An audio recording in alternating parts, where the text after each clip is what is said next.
everybody, and welcome back to the third part of the Autism and Puberty panel.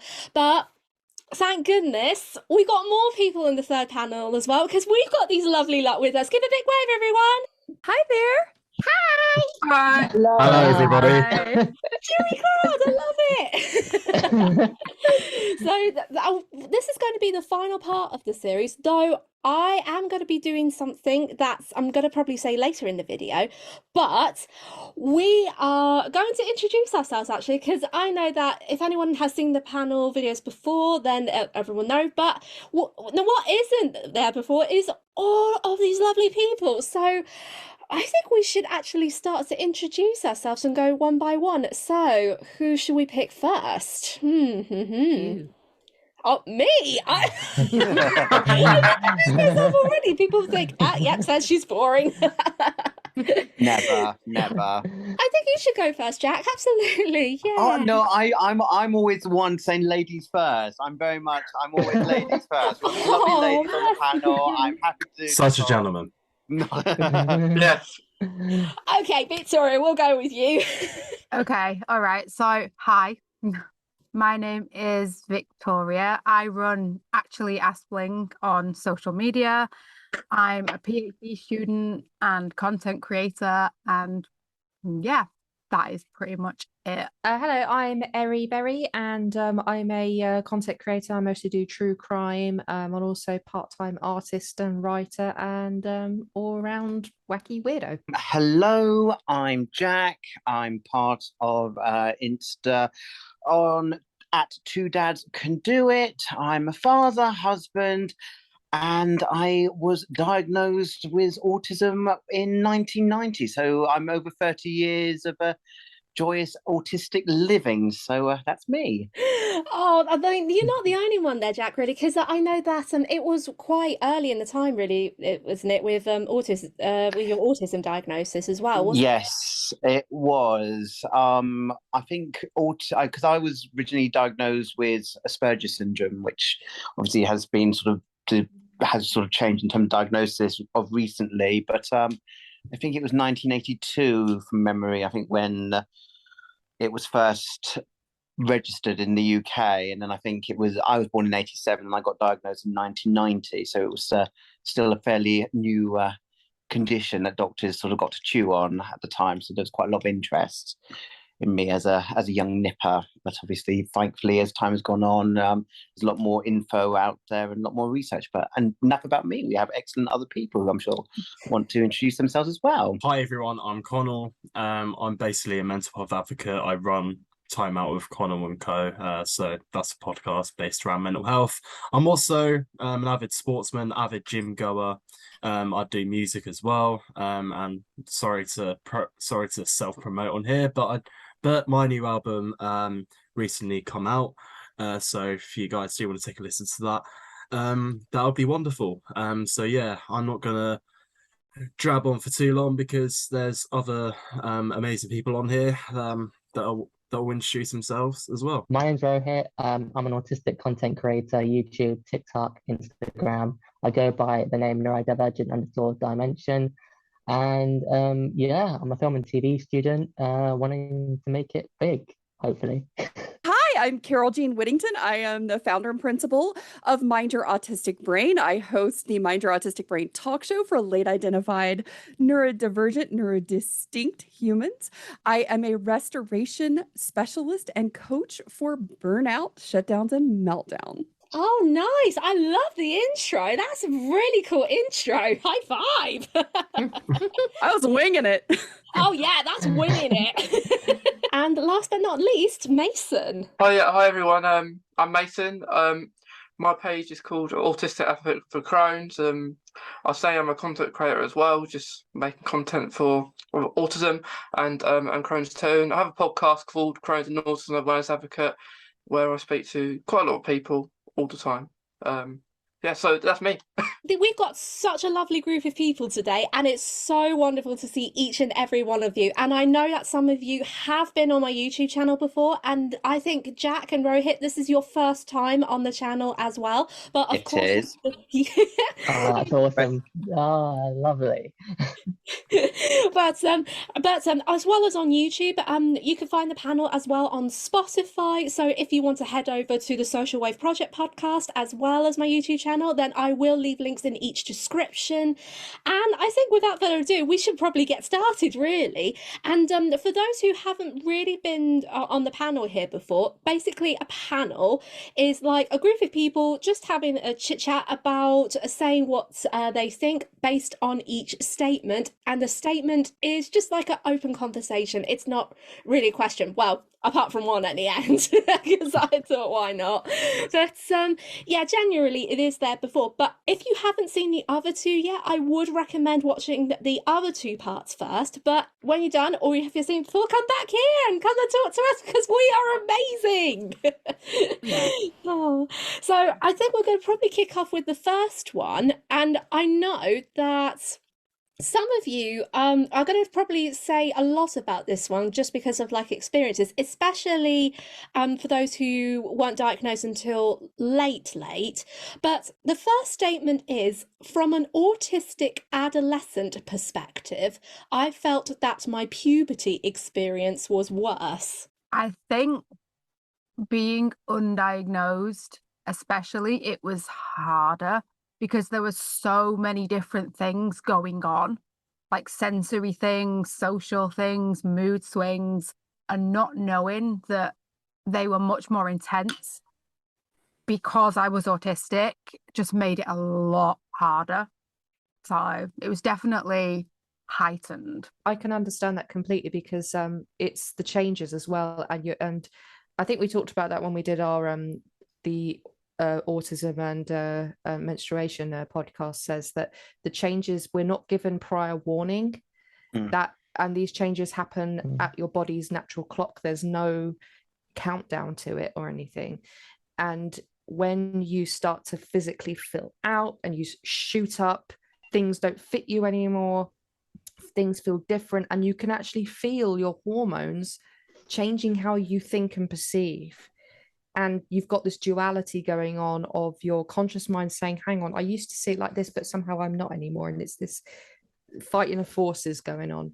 And even way before I even thought that I might be autistic, I always said puberty was probably the most tumultuous and challenging, somewhat traumatic time of my life. I think as well, you get all these lessons and all this information thrown at you, and you know that puberty is a thing, but what you don't know is that it is actually going to happen to you. They don't kind of say this will happen to you. It's not explicit. It's just like, here it is. Here's your information. Off you go. And that's like a lot to process. You're expected to just be able to deal with it. Yeah.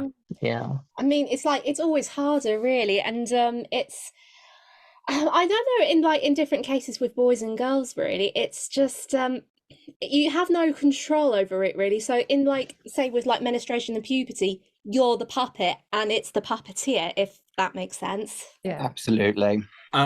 So from a male perspective, puberty can be like so sudden, and there's obviously some that have probably late bloomers and have gone through puberty quite late. There was me, who I probably started going through puberty at 13, and I pretty much more or less had like experiencing all these changes and rapid growth spurts that I experienced in the past couple of years.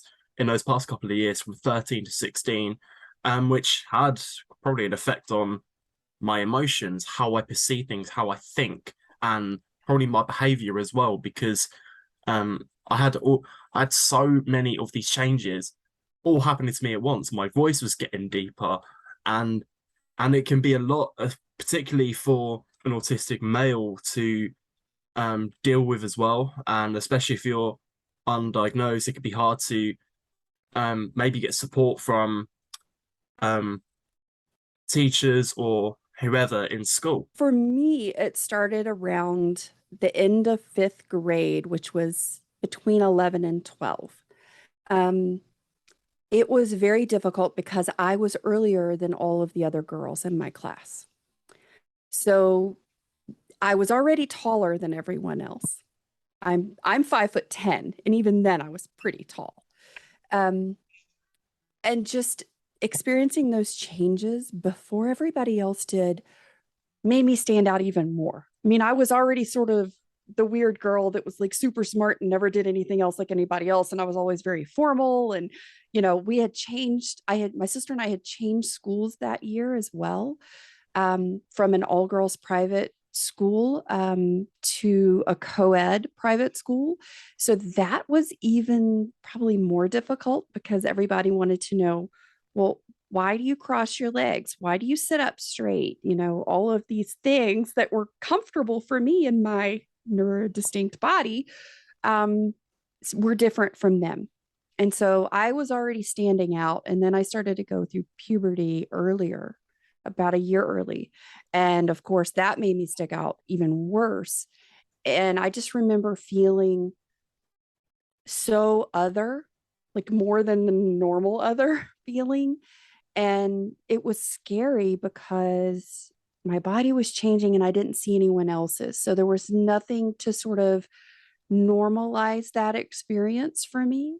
So I felt afraid. I felt really othered. And I felt like I was alone. I had no one. Do you know what then, Cara? That what you actually said, I went through the same thing really. And well, even though my puberty was just like around different age really, those feelings and the things that you felt, I could personally relate to that a lot because it was just a little bit extra harder really, because with the lack of emotional support with friends, and even though schools helped a lot, it just feels like it was out of place really, if that makes sense. Oh, it does. From an autistic person point of view, from like a male point of view, puberty was really hard because like growing up, there was so many sensory things. Like I remember once at school that I was having so many like mood swings. Like I'd feel great the first day and then really, really bad like the next day. And I couldn't quite understand what was happening to me.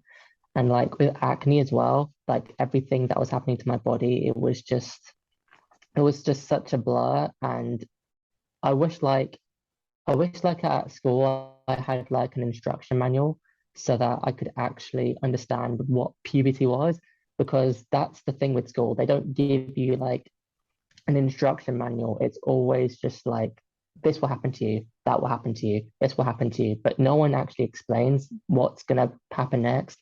And that's kind of what I really wanted. And I think that's what a lot of people would want. From my perspective, I found puberty a hideous experience, sort of from beginning to end. I had absolutely no idea what was going on. I think it was such a sort of a nebulous experience. I was sort of hoping, I was sort of hoping for a very clear cut. You are starting puberty, you're going through puberty, you are ending puberty. Whereas, unfortunately, puberty doesn't work that way. It's a very sort of gradual process. And it sort of reminds me of an old joke that I didn't actually know that I was going through puberty until I actually passed it. I kind of just thought the whole mess of things that was going on was just sort of part and parcel. I couldn't really fix it as something called puberty. Emotionally, I was all over the place. I oscillated from being wildly happy 1 minute, and then the slightest thing could trigger me, and then I'd be in complete free-for-all. That was something that was pretty much prevalent throughout my teenage years, the oscillation between two emotions. And it could be the most ridiculous thing. I remember I overtaped when the good old days of the 90s and early noughties, where you used to have VHS recorders of all your favorite programs. I accidentally overtaped an episode of something once, and I just went into complete free-for-all meltdown. I think the rest of the evening I was in just floods of tears over this ridiculous thing. And it was such a ridiculous thing to be emotional about. And that was just what puberty was for me. And another thing as well that I found completely overwhelming was the sort of routine in terms of cleanliness and body hygiene, and having to have more products to ward off acne and to be much more aware of personal hygiene. I was all much more greasier and all of these things. It was just such an overwhelming experience. And as much as everyone was kind of going through their own personal puberty journey, it felt a very lonely time anyway, because it's not something you felt you could really talk about. And the environment that I sort of went to in terms of school, there wasn't any real environment, or even, dare I say it, sex education, that we could really discuss these things. But that could be something we can discuss later on. Like for me, it was difficult because when certain stuff happening to your body, I weren't knowing what was going on because I never knew about it. And really around that time, like with sex education, which we'll talk about a bit later, it was more like people take it as like a joke, and it was taught as like a joke, like it was something to be funny about, when it was serious, very, very serious. And I don't think it is taken seriously, like all the stuff that happened to your body and stuff. So for me, it was hard because, like, is this a funny subject to laugh about? No, it's not. It's very serious. But yeah, it was pretty hard because, like, getting taught these things, and of course, it happens to everyone at a different point in their life. So it may not happen saying to me to another male. So, and yeah, and it was a difficult process, but especially like with autism, not maybe from autism, not kind of asking why it's what's happening and stuff. So for me, it's very difficult, and like with sex education, I think there needs to be more to be done, like especially like in schools to do it more and to be more serious, I think. Absolutely. I know that it's just like it's a case of nervous laughter for some kids, really, but they're just like, I don't really want to use the wrong term, really, in case it's a really bad thing to say, but I wouldn't say, like, someone actually said on the previous panel that making jokes about things is an insult, and I don't know if some people will agree or disagree with this, but it's kind of a tricky one to put down, really, especially if you've got what's the word I'm looking for? Like people who just don't really want to say things that are too uncomfortable, or and they just don't want to talk about it, or if it's a sail on the other boat. I don't know if it's actually making sense in my mind, but it's a division of debate, really, between how you react to puberty. Is that what you mean by that, Mason, or am I wrong? I think everyone's different. Like, of course, like you may find some things funny because it's not all going to be deadly serious stuff. But like occasionally, if you're talking about a very serious subject, like blood, for example, that's very serious.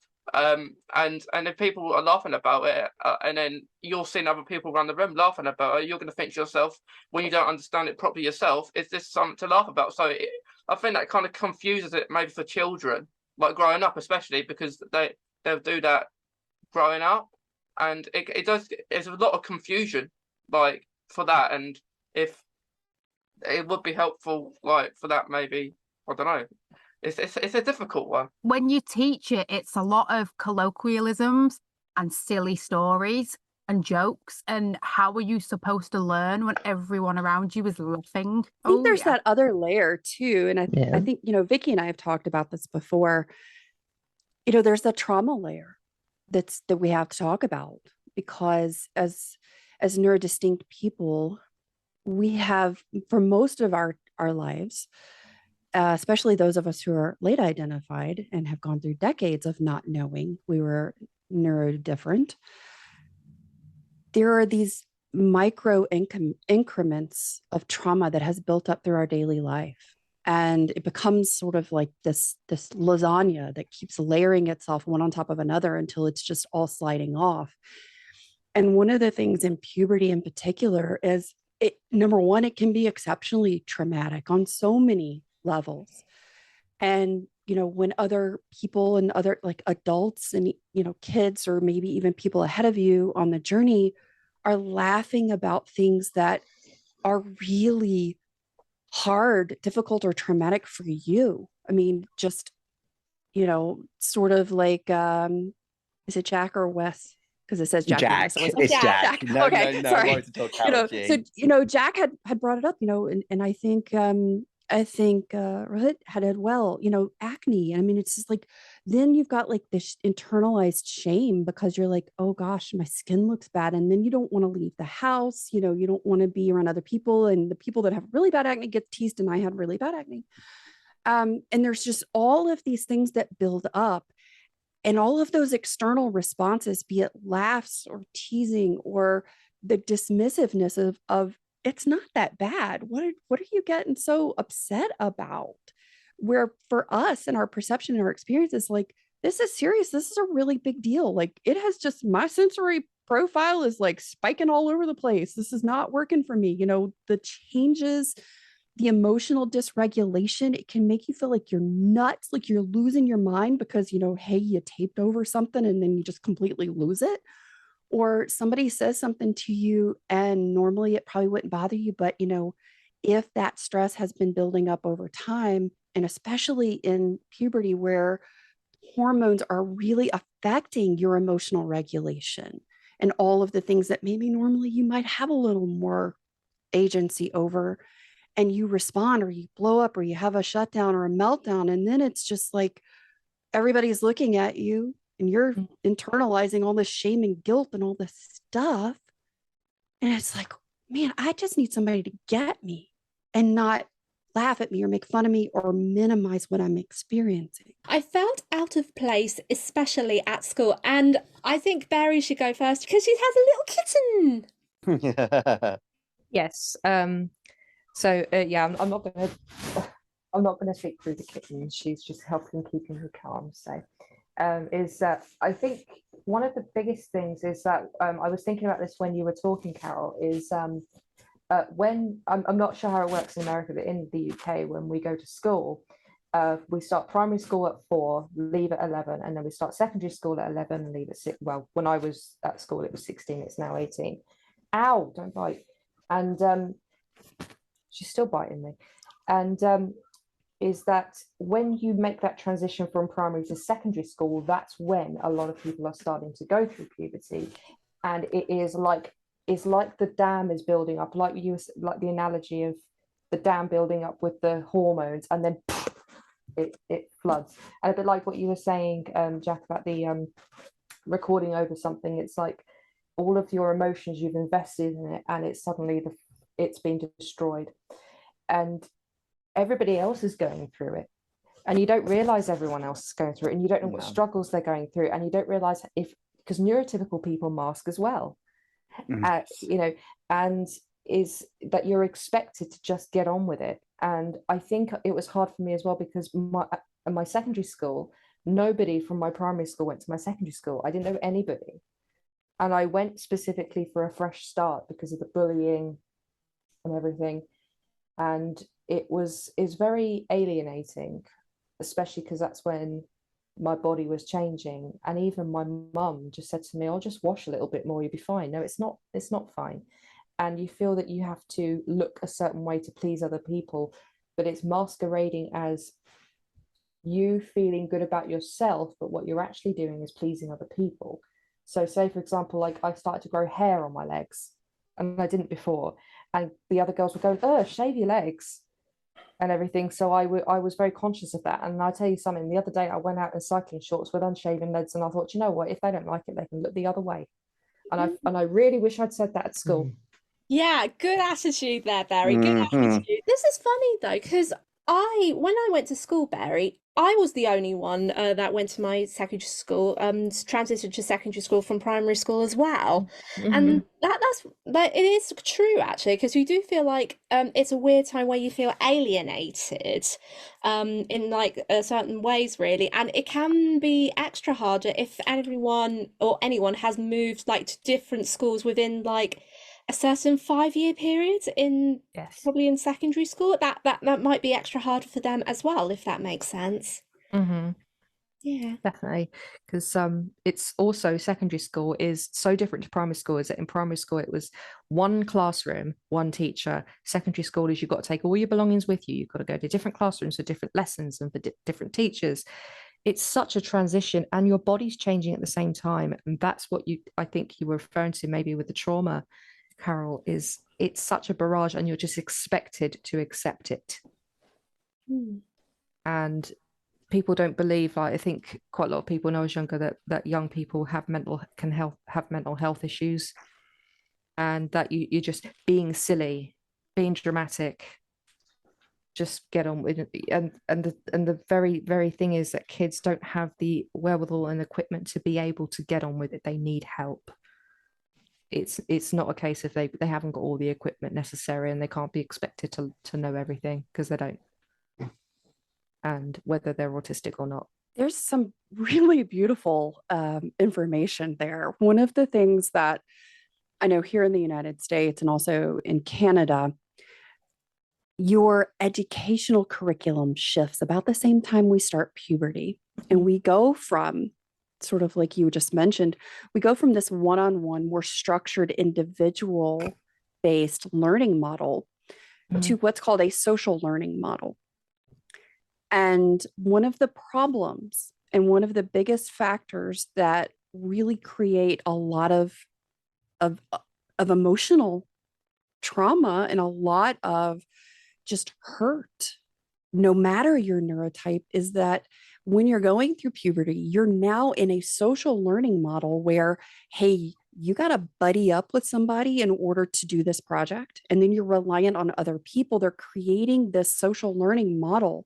And when you are already different, but now you're going through puberty, and now people are recognizing that maybe you're even weirder than they thought you were, or you're stinkier than they think is acceptable, quote unquote, or all this stuff, it makes learning and your educational progress even harder. You're already struggling on your own, but now you're having to rely on other people that really are not liking you anyway. And that makes that educational journey harder. But when you factor in puberty and everything else, when you look at this time frame in our life, just as humans, on a neurological level, on a sociological level, we are all at that age when we enter puberty. That is when our brain and our bodies are starting to shift, and we are starting to make and create social connections in a whole new way. So for us as neurodistinct people, puberty can be so much more impactful on our mental and emotional health than the neuromajority person who may be experiencing it, because of all of these layers where we're not processing and perceiving things in the same way. And when that big social shift happens at that age range, around 12, 13, man, it is tough. Yes. I mean, but by the time I was 12, I was the same height I am now. I had everything physically. By the time I was 12, I was a full-grown woman. And most of the girls in my year were just starting to go through theirs, which was also scary for me, because I was one of the tallest, and then I became one of the shortest. That was really good though, because I know from what I'm like hearing in the girls' point of view, that is absolutely mind-blowing, because not only like with the girls, they have like lots of connections, but then also it can be a little bit of a barrier really between the boys and the girls, because some girls might find it a bit tricky, some might find it easy, but then boys, it could be easier or harder, or maybe girls, it could be like the opposite or the same. Everything and everyone goes through certain changes in life, and it's not a race of like who's gonna get up to adulthood first. That's no way of that really, and I think that's what people are missing the point really. That's what from what I thought about like puberty. Victoria, do you want something to add on this? The whole not fitting in thing for me, I found, was in terms of like social development and things, I stuck out massively, because by the time I'd processed what someone had said, they'd already moved on to a completely different conversation. And they were talking about things like boys and makeup and going on MSN and going out drinking at the weekend. And I didn't do any of that. So I would go into school and be like, yeah, I don't know what you're talking about. And because of that, they were just like, they would bully me so bad, because I liked to stay home and play with Barbie dolls, and that wasn't acceptable for them. And it was really confusing to try and kind of understand. And I tried so hard to kind of change myself so I could fit in. And that was like a nightmare in itself. It's like trying to fit a square peg in a round hole. Yeah, doesn't work. No, I mean that was the same story with Connor, who was in the first panel. It was the same story with him with Lego, which is it's really interesting, really, as well, because everyone's brain develops in a different sort of way, really, because there should be no judgment on what you want to have and what you do or do not want to play with, because there's some like adults out there who still collect Disney and Barbie dolls as collection items. And There's you know what? That's absolutely fine. exactly, Connor, 100%. exactly. It's so valid. Oh, brilliant. There's like, even I know people that even collect like squishmallows, and that's like perfectly okay. Like squishmallows are just like, they're just so cool. Like, who wouldn't want to have one? And like, I wanted to touch on like Vicky's like post, because basically, from a boy's perspective, there was a lot of guys that I was like talking to, and basically they would always talk about like being strong, going to the gym, working out, and it was just like I wasn't really interested in that. I was more like, go home, watch my favorite film, watch Sonic on TV, or I'll just video game, and that was pretty much it. Like, I wasn't really interested in what other people had to say with like the whole gym culture, the whole like, let me impress this girl, let me impress this person. It's just like, that's not me. And I get that a lot of other people have like different experiences, and that's what makes it better, I guess. I think that's the right word, but yeah. There's no right or there's no wrong into this, really, because it's just like who you are, really. And I think being who you are is the new cool, because the things that are just so out of date is like, you got to fit in just because so-and-so fits in. Like, really? Just really? Even in an adult, people still do that, really. And it was also expected of people to like the same things. Yeah. Like it was the 100%. the punishment for being naughty in PE is not doing PE. So I'm like, well, great. I don't have to flip and do it. And and it's like, well, therefore you can sit out. Okay, fine. You know, that's not a punishment. That's actually a reward. And you're expected to enjoy things. You're told you have to, you know, Erin, why aren't you outside playing cricket? You know, because we had this cricket set. And I'm like, because I don't like cricket. I want to sit here and write a story. And they're like, oh, you're being such a anti. And I'm like, what's wrong with me sitting here and writing a story? I'm not hurting anybody. But then that was seen as being antisocial because I was doing something I enjoyed. And my mum was the only one who would stick up for me, you know, so. But it's the same at school. It's like you're expected to enjoy things. You're expected to enjoy the social thing, whereas you get the whole, oh my God, when is this nightmare going to end? I don't know if anybody ever walked out of a classroom because the emotions were getting too bad. Yes, I have done that. I think it's one of those things where if you're feeling overwhelmed in a lesson or classroom situation, sometimes it's just good to take yourself out of that situation.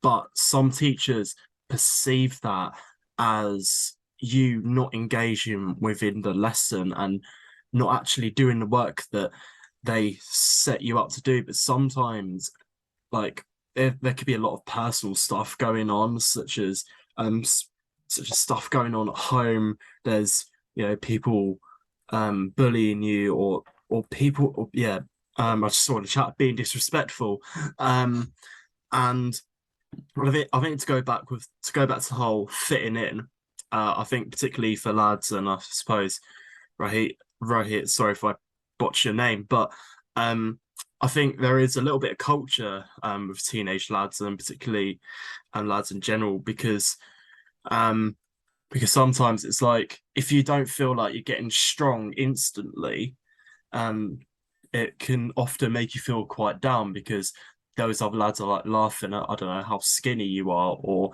what your weight is or what you look like.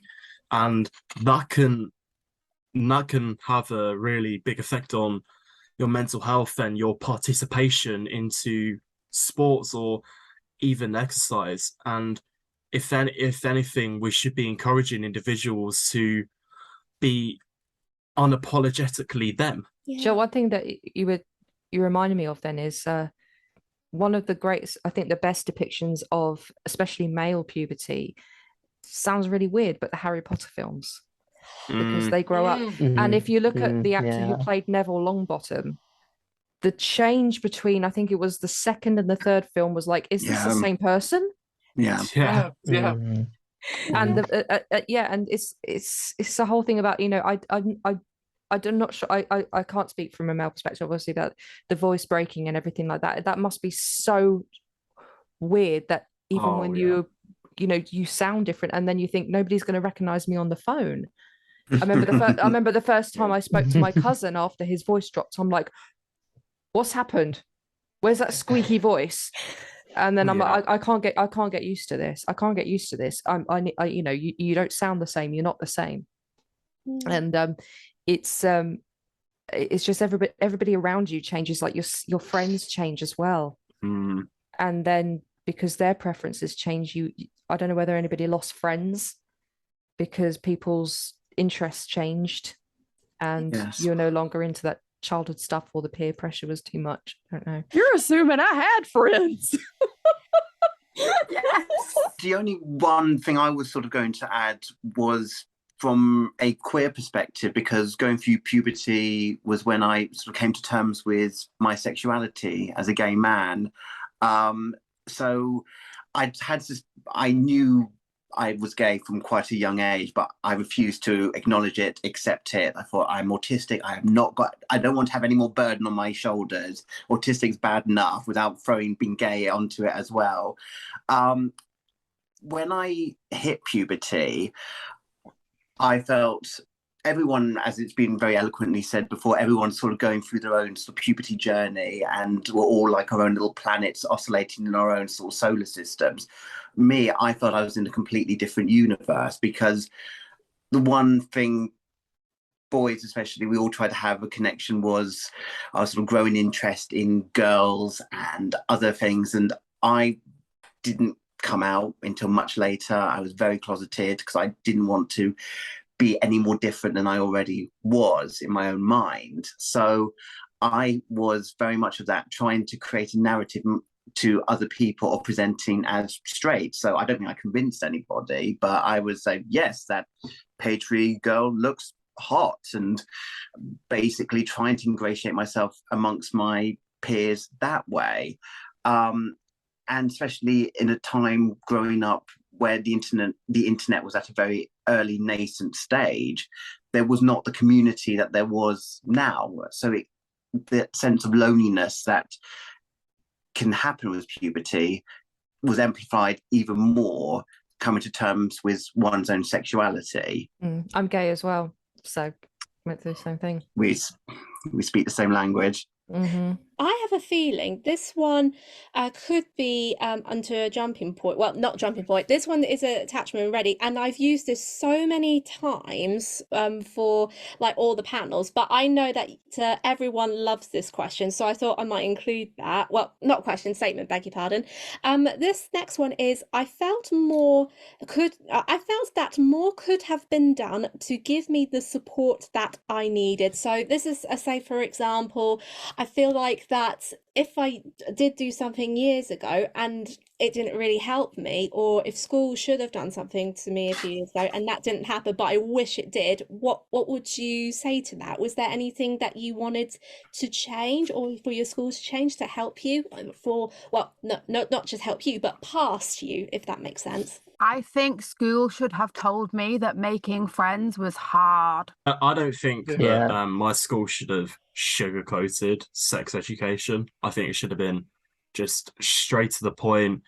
Like here's what happens. Like, and I don't think we got taught. I don't think a lot of us, maybe perhaps there wasn't enough on consent and stuff like that, and it didn't really go into the deep depths of that. I think absolutely the curriculum of sex education in general needs a massive overhaul. Yeah, because in lessons, like, you would have to, like, it would normally be maybe one subject like of sex education. They wouldn't just tell you what it is, what you could do that in possibly 5-6 minutes, and then move on to the next one. So it's done at a quicker pace. So, and then each lesson is you're going back to that each time. So not you're having maybe one part and then go back to that maybe 3 months down the line. So it was really messed up, like the kind of system of sex education in schools. I agree with what Connell said as well. Keep it basic. I don't want to hear about Sammy sperm. It doesn't help me learn. I honestly, like, they show you these videos of, like, they show you these weird videos of, like, I don't know, just really weird stuff about sex and puberty and stuff like that. Oh, here's Sammy and, you know, here's Charlotte or something like that.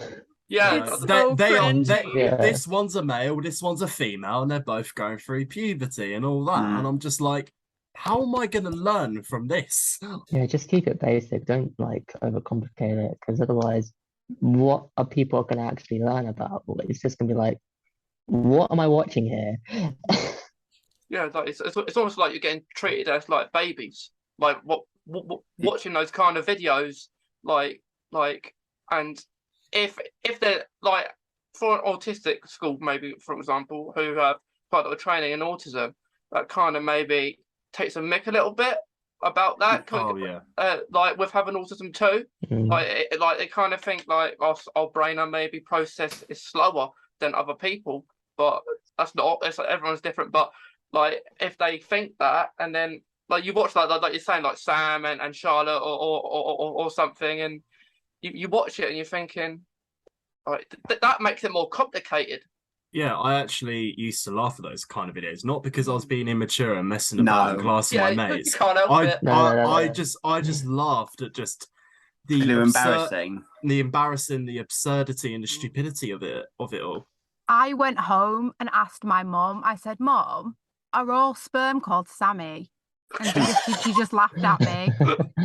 And I was like, it was a genuine question. I was like, we got told that Sammy sperm, Emma egg, are they all called this, or do they have different names? It's like, no, I didn't know. It's a totally legit question. Yeah. I remember hearing a conversation between this lady at work. It was quite a funny conversation. She was in her 40s and her son was at school, and he'd been learning all the sex education and stuff. And he said to his mum, "I bet I know more about sex than you." And she said, "Well, you may know the theory, me and your dad know the practice."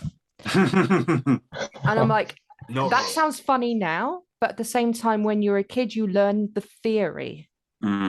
You're not supposed to learn the practice when you're that young. What you need to learn is the whole thing about, they don't even teach you how to talk to people, how to know when no means no, how the law works, because you're just expected to know it. If somebody is playing hard to get, that, you know, you're taught if someone's playing hard to get to keep going, but no, you should back off. They don't teach you these people skills about, you know, when you leave school, you're gonna go to clubs, you're gonna socialize, your hormones are going all over the place, and you're gonna want to get laid left, right, and center.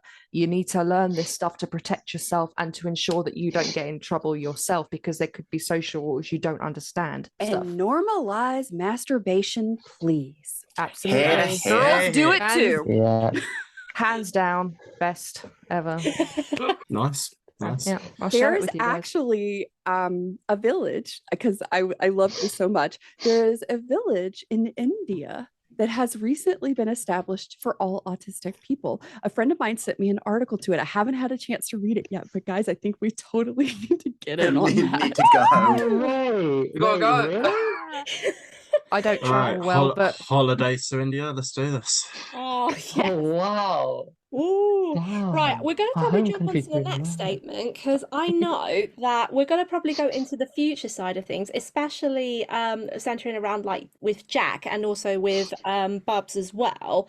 Yeah. But we're going to probably start with one thing. And the next one is I feel that future generations should be accepted and included in PSHE lessons or sex education lessons and at home. Yeah, yeah. I think that's a good idea.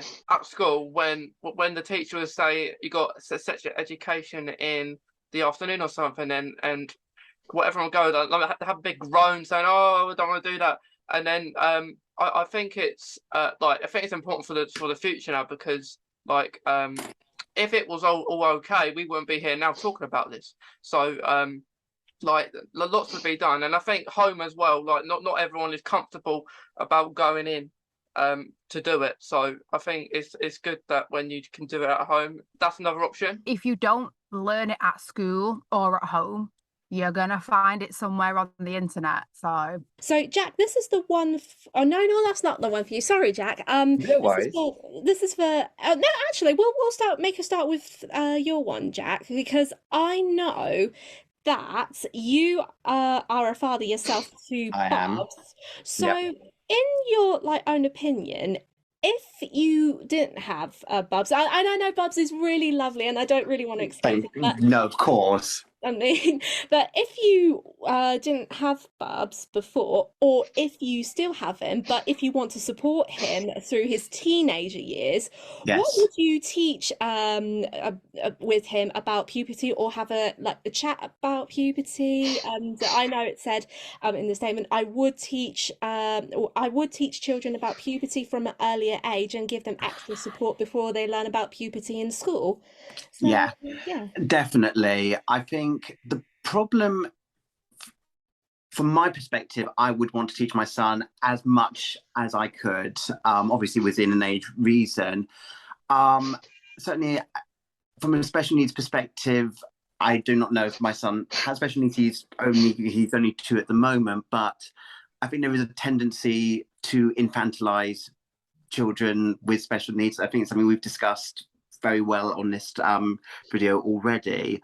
And for me, growing up in a special educational needs school, that infantilization was just rife. We were basically teenagers in teachers' eyes with child.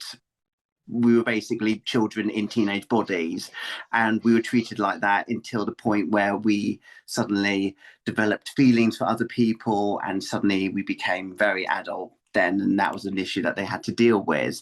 So I would basically want to be as frank with my son as possible. I would want to really emphasize that sex education doesn't begin and end with a boy and a girl gets together and has a child. That puberty is multifaceted, that gender is multifaceted, that sexuality is multifaceted. I would want my son to feel completely comfortable with who he is and what he becomes. I would want him, Connell mentioned it perfectly before about consent. I think consent is one of the huge cornerstones that is never discussed. I think especially from a neurodivergent mind, in terms of having to people please, especially in an environment where you are willing to do anything just to make friends, and that can lead you into dangerous situations. I would not want to be in situations, my son to be in situations that I found myself in growing up because I wanted to please people. I would teach him much more about sexual health in all frames, not just about putting on condoms. It's more complicated. It's about aftercare. It's about blood testing. It's everything. It's just being aware and not expecting. I think it's much about, it's a two-pronged process between me as a parent and also school. I think there's a tendency for parents to defer to schools because they think they're obviously experts at teaching teenagers, and especially in schools are going to say, well, actually, no, it's all about the parents' responsibility. I want it to be a dialogue between all of us, that together I have a son who has a very healthy approach to puberty, have a very happy approach towards sex, gender, sexuality, everything. And that's my thoughts on the matter. I work with children myself, or with my job, but then also at the moment I'm teaching like swimming teaching, and honestly, I would love to be a mum one day if I ever got the chance, but I You'd would make a love great to. mum, Fez. Oh, Jack, bless you. You really Thank would. you. Yeah, Thanks, guys. I echo that statement. I reckon Me they would too, be the Fez. happiest children ever because you've got the most upbeat personality. I actually reckon I would, yeah. Oh, Yeah, yeah, it'd be really good. oh, thanks, guys. So much for flashing. But I think, in all seriousness, though, I really think, I think that my parents actually saw me having puberty with education in a different perspective, because they thought, oh, and they actually said to me, you got like a really good education with that, with puberty in primary and secondary school. But the problem was, they don't really see anything inside the classroom, and this is just something that it's a bit of a constant worry with parents and children, and I don't really want to put my children through that, really. And I know that one day I would definitely love to talk about it in like autistic schools and all of that. So it will just be something just to enjoy us there. And I think Berrie's got a lovely another kitty as the queen. This is the queen. She wants to... All right. Ouch. Oh, gosh. I need to talk to her about that. I think I teach them, like, obviously, with sex education, consent, the importance of it, PHSE, which I didn't even know about till like 4 years ago, the importance of mental health, self-care, because I don't feel that's taught at a young age. And there's just like certain life skills and social skills and people skills that isn't taught at school, and that I think needs to be taught at school. And that's kind of what I would teach them, because I wouldn't say that would make them better people, but it would give them the skills and the tools to actually succeed out there in the real world. And I think it would benefit them, especially in like the long run. So we're on to the last two statements, but I have a feeling that this is going to be the last two that everyone's going to be joining in, really, because we are the future generation, people. Woo! Woo! I'm getting enthusiastic, and I don't know why I stutter when I'm laughing. Sorry, guys. Anyway, I actually thought I would put this down because I know that Victoria is one who really wants to like say a lot of things about it. And the statement I'm going to ask, and I know Victoria might want to lead this one, it says, I will not give up, or I would start campaigning to schools to make PSHE lessons / sex education lessons more inclusive in both mainstream and specialist schools. So say, for example, allow schools to invite speakers to talk in schools, or just have like not have clothing that's not sensory overload, something like that. Yeah. Yes, this is my special interest, my research area. This is what I spend my life doing. I desperately want to change the curriculum, and I'm honestly not going to stop until it is inclusive and it has been changed, because at the moment it is absolutely ridiculous. And yeah, it's a load of crap. And yeah, I do talks on this, and I go to schools and I do this, like, and this is just something that I am so passionate about. But there's so many things that are missing from the curriculum, so many things that we don't talk about. We don't talk about our psychosocial or emotional development. We don't talk about gender. There's so many things that we don't learn that we can go off and find on the internet, which might not be the best thing to do depending on the resources you're looking at. And honestly, we just need to like a big overhaul and just like start again. And I definitely think that, especially for autistic pupils and special schools and stuff, we need autistic people writing this curriculum? So with Victoria's addition to that, and I haven't really announced it because I wasn't too sure, but now I'm actually going to say it. Victoria and I are working together to work on to make a series of videos about puberty for autistic students at schools and at home. And although Oh wow, nice. Brilliant mean- idea. Brilliant idea. well, Great no, work. I would say it was just like one of those things that, I'm not too sure. But since Victoria was really passionate about it, I thought, you know what, let's just do it. Yeah, it needs doing, definitely. Yeah. Because I don't want other autistic people to go through like what I went through and what we went through, like a collective experience. I don't want future generations to have to go through that. I think particularly when it comes to special education schools, I think the problem is it's a one-size-fits-all purpose. Children who are in special education needs, particularly, just taking my education as an example, it's such a diverse range of needs. Each one needs to have sex education tailored to their particular needs. And I think it's far too much of broad brushstrokes. It needs to be far more nuanced. There needs to be the time, the resources available to make that a reality. It's too much of sex education is a tick box exercise. We've done it, it's done, regardless of the content, regardless of the variety of it, regardless of how deep it goes. It's just not feasible at the moment. It just isn't workable. And yes, there is the internet, but as Victoria very rightly pointed, it's not necessarily a safe space. And I just want there to be more nuance available to different children. And yeah, I completely get Vicky's passion, because there is research out there that people who are neurodivergent are more vulnerable and more at risk of being victims of sexual violence, of sexual abuse, and that all stems from a lack of self-awareness, a lack of self-protection that a good sex education can provide.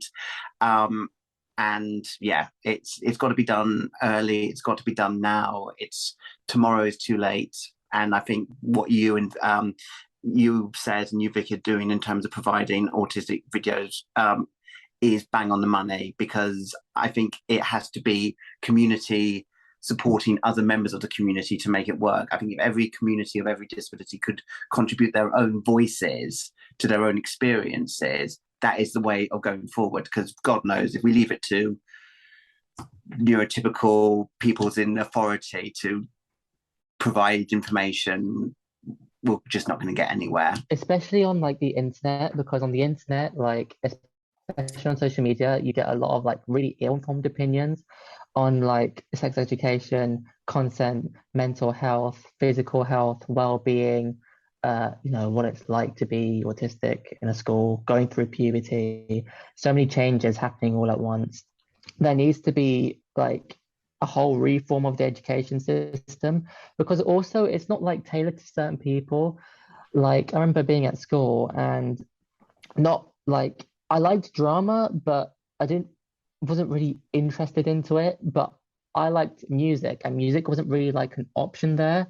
So I just think there needs to be more education and awareness and more like variety, because to get what people or what students really want. And I just feel that with Vicky and Tez starting this up, it's just going to be awesome. Yeah, and then autistic people need to be at the forefront of things. Following on from what Jack said, really, I think there is a statistic, excuse me, there is a statistic that us autistic people are more likely to get sexually abused, assaulted, potentially bullied and stuff like that, because of how vulnerable we are, how I guess nice and caring and kind that we are, and we might do anything for others.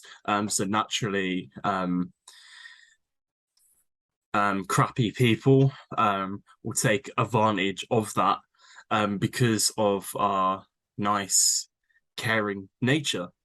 And I want to follow on what Rohit said as well. I think a definite reform of the education system. I could go on for hours and hours about how rigid and dysfunctional our education system is. It's not fit for purpose. It's not tailored to neurodivergence, and even neurotypical people are struggling with the way our education system is now, because there's more focus on how well you can retain information and do exams rather than your actual overall personal development, how you're learning, how are you and how you're progressing in regards to everything else that's going on in school. It shouldn't just be work.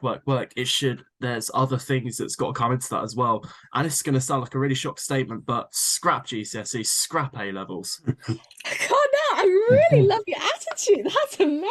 I love that enthusiasm. Yeah, right. Yeah. Anyone in Parliament who wants it, come and get it. That's the attitude we need to have. I think as well, methods of learning are different, because not everybody learns from being talked to or have an exercise book. Some people learn through visual aids, some people learn through analogy. That's why one way I learn is analogy. Some people learn better in smaller groups using discussion aids. Some people are better at reading and retaining information. Some people are better at listening and retaining information. Some people are better on one-to-one.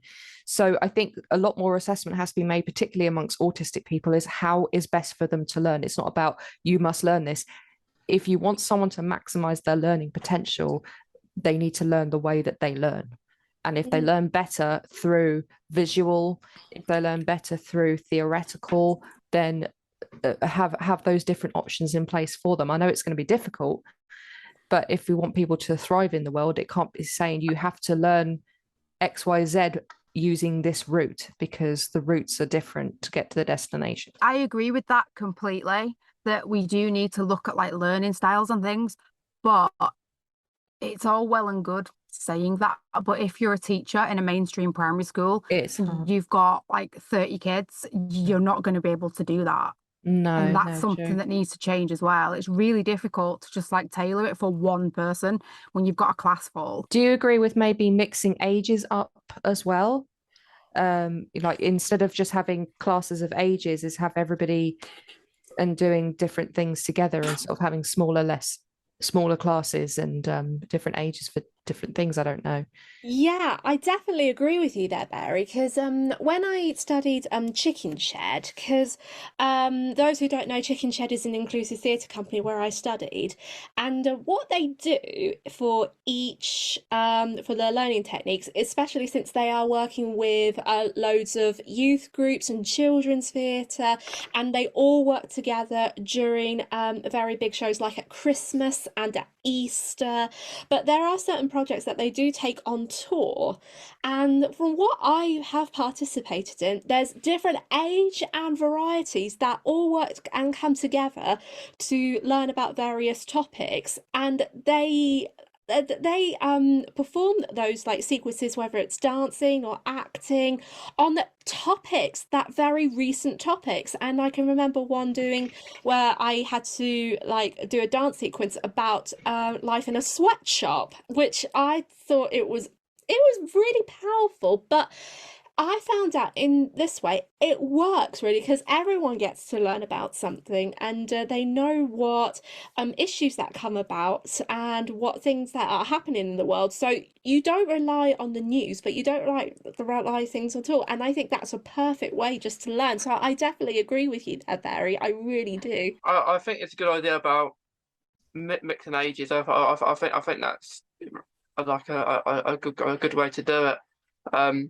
Like, but what everyone said, I agree with. Like with the education system, like lots of improvements have to be made. Like but like action has to be taken. Like it's all well and good we talking about it, but like it's good to see like Sez and Vicky are starting to do something about it, and like it's good because like we're probably talking about this for years, but like before this, like starting, and you go on about it, you talk about to different people, and then nothing's really done. But yeah, it's really good. But yeah, it's like it's something that the curriculum, if it's changed, like put more lessons into younger, and then you get to know more as you're older. So yeah. We're going to be moving on to one of the final statements in the panel, but this statement is actually the question that I mentioned earlier, and I think it's the perfect way to wrap up the whole entire series.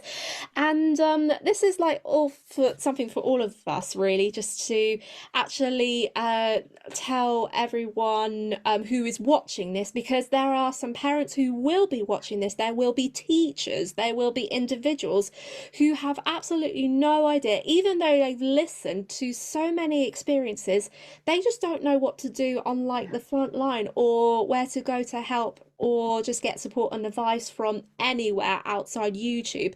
And the last statement with the question is that if you could give families advice for autistic children or teenagers who are going through puberty, what would you say to them? I would say talk to autistic people. I had a parent come up to me at a recent event I did and said my daughter was so like blown away to hear another autistic woman speaking about her experiences, was so relatable, and she learned more because it came from someone who had been through that. And I know a lot of like us content creators do share a lot of like things on social media, so always like reach out to autistic people. We're happy to like talk to you about stuff. A message to anyone out there, really.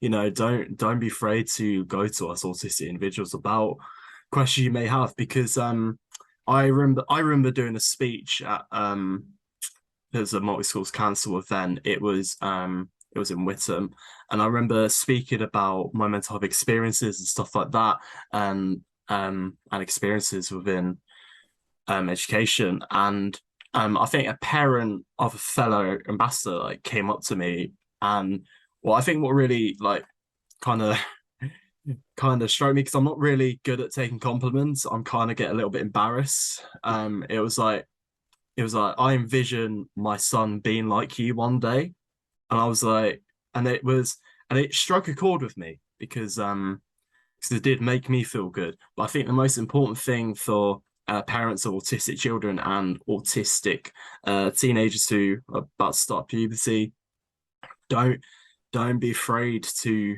ask questions. Don't be afraid to go beyond the remits and the system. Don't be afraid. Don't get in your head about it either. Don't overthink it. It'll just make it a lot worse. I think as well as it's not, I mean, there is people out there, but there are solutions.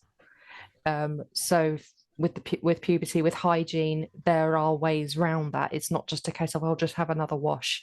You know, there are ways around things. There are ways to cope with things, and to not to sort of normalize it as well, and say, you know, this is a natural process, and these things will happen, but here's how we can make your life better. So try and find things that will help mitigate those stresses.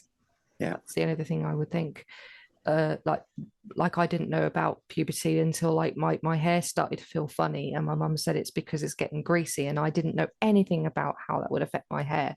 And then suddenly I couldn't brush my hair the same way, and it was awful that I had to wash my hair every single day just to make it manageable. And I really wish my mum had said to me, look, this is going to happen, so let's get into a routine of washing your hair more regularly and things like that. So just sort of like get into a routine and start to show them that there are ways that they can mitigate those uncomfortable feelings. I think I would just say to parents of autistic children, don't just rely on your children's schools to pick up the slack. You may think that because they are used to working with neurotypical and teenagers and children with disabilities, that they'd be more clued up, but invariably they are oversubscribed, under-resourced, and just do not have the time to cater for each individual child's own specific need. It is up to parents to have those difficult conversations, to be open with your children. Be aware as well that most parents of teenagers are my age, if not older. Every future generation has more resources out there through social media, which we didn't have when we were growing up. Social media, the internet, so much more out there, that in terms of resources, in terms of apps that can help, in terms of routines for autistic teenagers, from communities like ourselves, where, as you've all said, we all can give so much wealth of our own information and our own experiences out there. And it's just about embracing it, but it is up to, as much as it's much, what I'm trying to say is, it's parental responsibility as much as it is schools as well. Collectively, we are all responsible for our own children, and we have got to do right by them. I just want to add, explain to us as like what's happening, because we're going back to the voice change thing. Like, as growing up, you think you get told, or maybe you don't get told, that your voice is changing. You think, what's going on? Like, am I turning into something? Is something's going on here? But yeah, just explain to us and like help us listen and understand what is happening. Yeah, and I mean, like, just to add on to that, like, I think what I'll just tell teenager or parents of like autistic children is just listen. The main thing is listen to autistic people, but it's very like scary to be vulnerable in front of your children, because they might think, oh, what's happening, mummy, daddy, what's happening, why is everything okay? And there'll be like a lot of like questions asked. And I think being vulnerable, as hard as it is, I think is a good way of getting not to your kids, but to put your point across, and just make your, I'm not say it, but just make your child understand where you're trying to come from, and encourage these like difficult conversations. So around sex education, consent, PHSE, mental health, physical health, mental well-being. It will not only like give them like an education or an awareness of things, but it will also benefit them in the long run, because that's what I think is like missing. And yeah. Oh, that's fantastic. I might have to jump onto this as well, really, because I feel like, even though I've spoken a lot really throughout the whole three, I just feel that if it was me, and especially since I am involved with special educational needs children now, including autism, I always tend to feel like you're not alone in this situation, and it is difficult, it is scary, and it's like, it's not like the monster's coming hiding under your bed or anything like that, if it makes sense. But I always feel that you're not going to go through this alone, because you have got people who've had experiences of this, but having to find the right experience is harder.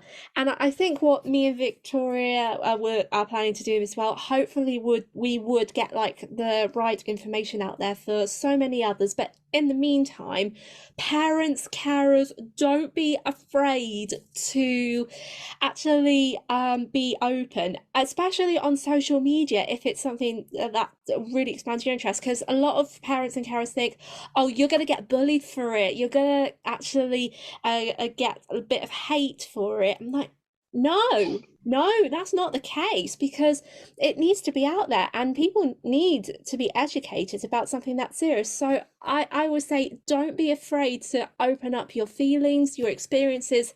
Just don't be afraid. Simple as that. And also say as well, like, allow your child to say to your child, no question is off limits about this. No question should be off limits when it comes to sex education, mental health, physical health, PSHE, because ultimately we should be encouraging those conversations with our children. So and I think it should be not just encouraged around parents, but schools as well. Yeah, absolutely. And I think with this, we're going to wrap up the panel here. And it was really lovely to talk to you guys. Everyone has been absolutely amazing, with a lot of enthusiasm, and I think I just really couldn't have hit it on a very high note without you guys. So thank you so much for coming on, and it was absolutely lovely to actually have a sit down and a chat with you in our own little panel. But where can we find you guys? So if you've got social media or if you've got YouTube channels, where can we find you? At Mind Your Autistic Brain everywhere.